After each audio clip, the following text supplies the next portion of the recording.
I love genre films that, have really deep stories to tell, that have deep characters.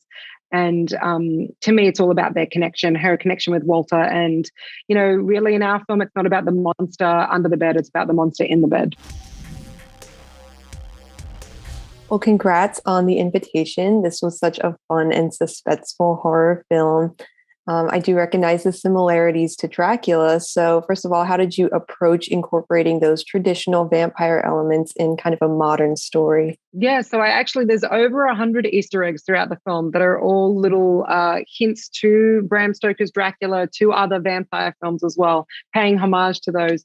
So see if you can find them all. But to me, it was really important to create a contemporary version of the old vampire lore. So I actually went through history and kind of looked at the lore and what we've created in the last 30 years through modern filmmaking versus what is actually the traditional lore. One of the most interesting things to find out was this whole idea that vampires can't walk around during the sun is not true. In the original Dracula, they do walk around in the daylight. So that was something that for instance, that I incorporated.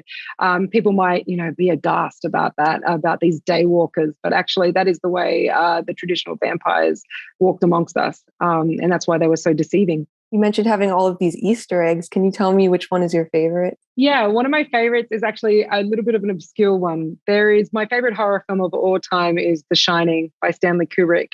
And if you notice, the pattern on the floor of the main hall inside the castle and the wallpaper is the same pattern as the carpet in The Shining that Danny rides his tricycle over. Wow, interesting. I also have to mention how gorgeous that mansion is. Can you tell me about how you settled on this location for the set? I mean, it was so easy. We filmed this movie in Hungary, and we got a beautiful tour of all the beautiful Hungarian castles. And I stumbled across this one, and it's in that Tudor English style. So as soon as I walked up to it, I was like, "Oh, this is the one." And then when I walked inside and saw all the beautiful architecture, it was just made in heaven. And then all hell.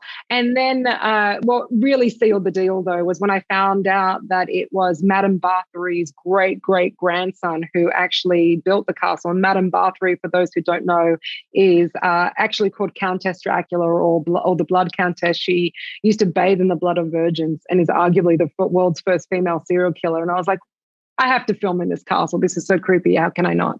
It's also no secret that vampire stories are so commonplace in media nowadays. What would you say is unique about your approach to this film? I think the story is really about Evie. It's about this woman who is an artist struggling in New York. She's just lost her mother. She's grieving, and she's looking for human connection. And I think that's what sets it apart. I love genre films that, have really deep stories to tell, that have deep characters. And to me, it's all about their connection, her connection with Walter. And, really in our film, it's not about the monster under the bed, it's about the monster in the bed. And what scene in this movie is your favorite, either stylistically or story related? Oh, it's so tough, but it has to be the rehearsal dinner scene when everything is revealed and, basically the penny drops. It was just a 3-day shoot. And there was like an incredible amount of rotting food on the table that looked so decadent. And that's what I wanted. I requested the set decorator that the food look beautiful on the outside, but actually be, falling apart and rotting and dead on the inside. And so there's just so many little touches in that scene, but also the way Natalie and Thomas worked together, and the whole cast, was really involved in that one.